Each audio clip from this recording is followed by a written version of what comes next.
Hi, I'm Dan Lieutenant, a designer from the Creative Assembly, and I'll be taking you through a video preview of Siege Warfare in Medieval 2 Total War.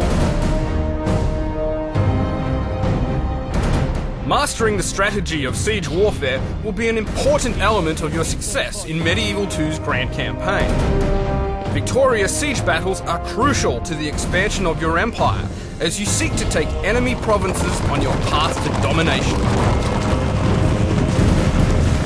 Deploying a spy to infiltrate the enemy settlement is often a wise first step towards seizing that settlement. If successful, he will give you vital information on enemy defences, troops and food supplies. You may be able to use this information to starve out your enemy and win a war of attrition. However, by maintaining a siege, you risk the arrival of enemy reinforcements. So carrying out a full assault on the enemy settlement is often the wisest choice of action, although your armies must be well prepared for such an attack. Siege battles are epic affairs, fought in and around cities and castles that feature huge defensive walls, covered with archers and soldiers with artillery towers all prepared to repel any attack. Your spy has a chance to open up a settlement's main gate from within.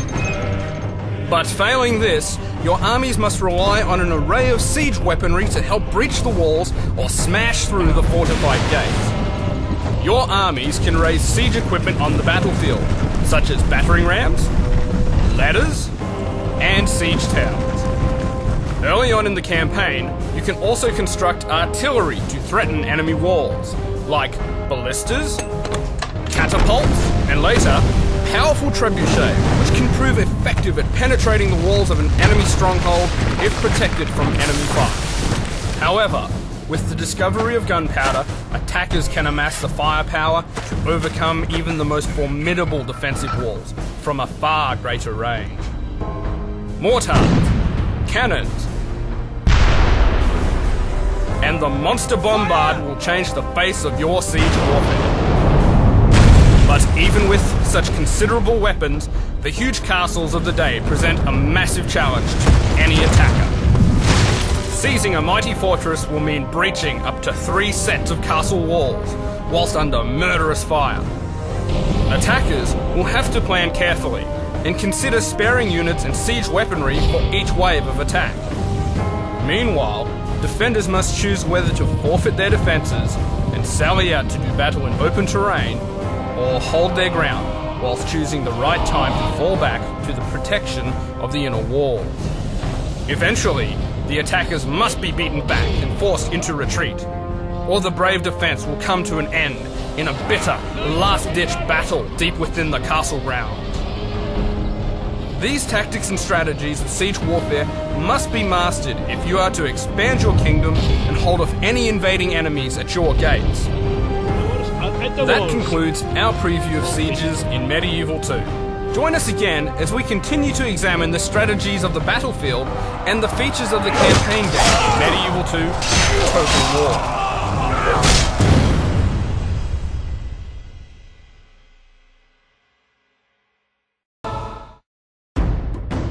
Hi, I'm Dan Lieutenant, a designer from the Creative Assembly, and I'll be taking you through a video preview of the battlefield units available in Medieval 2 Total War. There's a huge variety of military units available, each with their own strengths and weaknesses, which trade off against each other in classic paper, scissors, rock fashion. There are many missile troops in the game, and they can be broken down into 3 broad groups: archers, crossbowmen, and gunners. Archers use different types of bows to fire upon enemies at range, with the elite longbows having the greatest range and are able to penetrate some armours. Crossbow-equipped troops can also penetrate some armours, and are favoured throughout the medieval world for their simplicity. Gunners are firearm-equipped soldiers, and appear near the end of the game. Firearms cause fear in enemies who face these loud, startling weapons.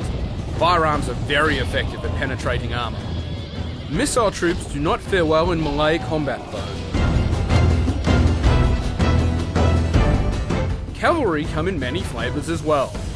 Whether it's light cavalry, who race ahead to flank an enemy or engage his missile troops, to missile-equipped cavalry, determined to harass an enemy to death, or even splendidly armoured knights who use their might and weight to drive into the enemy's centre, shattering their units. Cavalry are highly mobile, able to reposition on a battlefield much faster than infantry, and are devastating when charging an enemy's flanks or chasing down routing soldiers. Be warned though, they are vulnerable against spear and pike equipped infantry, set to receive their charge. Infantry form the bulk of most armies, and can be divided into two kinds of troops, assault and defence. Assault infantry are typically armed with sword, axe or mace, and are used to lead the attack on enemy armies. Defensive troops are armed with polearms, such as spears and pikes, and are used to hold the line, particularly strong against cavalry. Most infantry are slow-moving though, and vulnerable to missile troops. Siege engines, such as ballistas, catapults and trebuchets, can break through city walls with huge missiles. They can even devastate enemy troops from great distances with fiery projectiles, or even rotten animal carcasses in the case of the trebuchet. However, they're very slow-moving and inaccurate when firing at troops. This is also true of the gunpowder artillery, which become available later in the game. Bombards, culverins, cannons, basilisks, mortars, multi-barrel revolts, and even the rare rocket launcher make an appearance. Their great range and special attacks, including volley fire and explosive shells, make them a very dangerous proposition. That concludes our preview of the unit types available in the game. Join us again as we continue to examine the strategies of the battlefield and the features of the campaign game in Medieval 2 Total War.